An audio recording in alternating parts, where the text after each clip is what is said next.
You see, you don't believe in your vortex in the way we do, because we're standing in it as the vibrational essence of it. And we have full knowledge of all that you've become. So as we stand in full knowledge of all that you have become, we don't fret for a moment about where you stand in the absence of anything you want, because we know it's only a vibration away.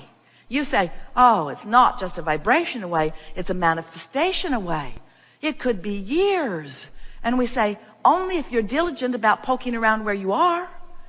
In other words, there could be an instant manifestation. You could be vibrationally up to speed with who you really are now, because who you really are is a done deal. Vibrationally speaking, it's done.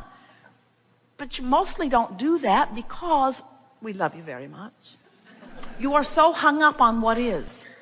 You've gotten so used to focusing your eyes and ears and fingertips and your nose and your tongue. Salty tears was good. You are so good at interpreting your physical life through your sensual senses that you are not as practiced at enjoying the vortex, because in the beginning the vortex isn't vivid to you like real life manifestation is. In other words, physical life experience in all of its manifested glory is so intoxicatingly attractive because you are interpreting it with so many of your senses. And we get it that when you come to a gathering where this man calls his wife Abraham, and she must be a sort of split personality because she refers to herself as we, points at the floor, insists it's a vortex, and tells you to get in it. In other words, there's a vortex. There's a vortex where who you really are is, and we know you look over there and you don't really see the vortex.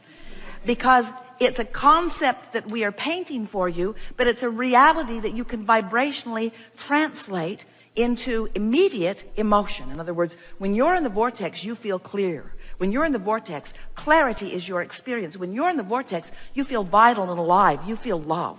Appreciation and passion are pouring through you when you're in the vortex. In other words, the vortex is a feeling place. It's a confirming place of the wholeness of all that you are.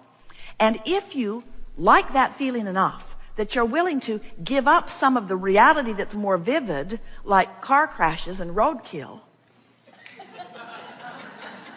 well, we're just kidding, because we know there are a lot of things that are beautiful in your world, but there are some things in your world that aren't so beautiful that you still look at because you feel compelled to look at anything that is manifested because it is reality, and you think that because it is reality that it deserves your attention. And we say some of it does, but some of it doesn't. Don't let the fact that it's reality be the compelling reason that you're looking there instead of feeling your way into the vortex.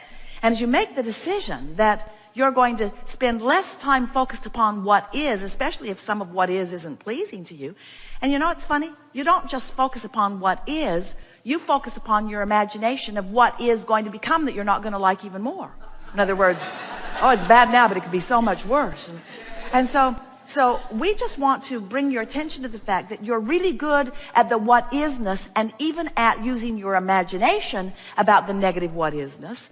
Why not use your desire to feel good as your reason to feel your way into the vortex? And then, this is the thing that we really want to emphasize. When you care about how you feel, your vortex will affect, it will cause, it will facilitate a manifestation that is seeable, hearable, smellable, tasteable, touchable. In other words, the manifestation hot on the heels of your alignment that you feel at first. So if you could just give up your need to see it before you believe it, and instead be willing to feel it and believe it before you see it.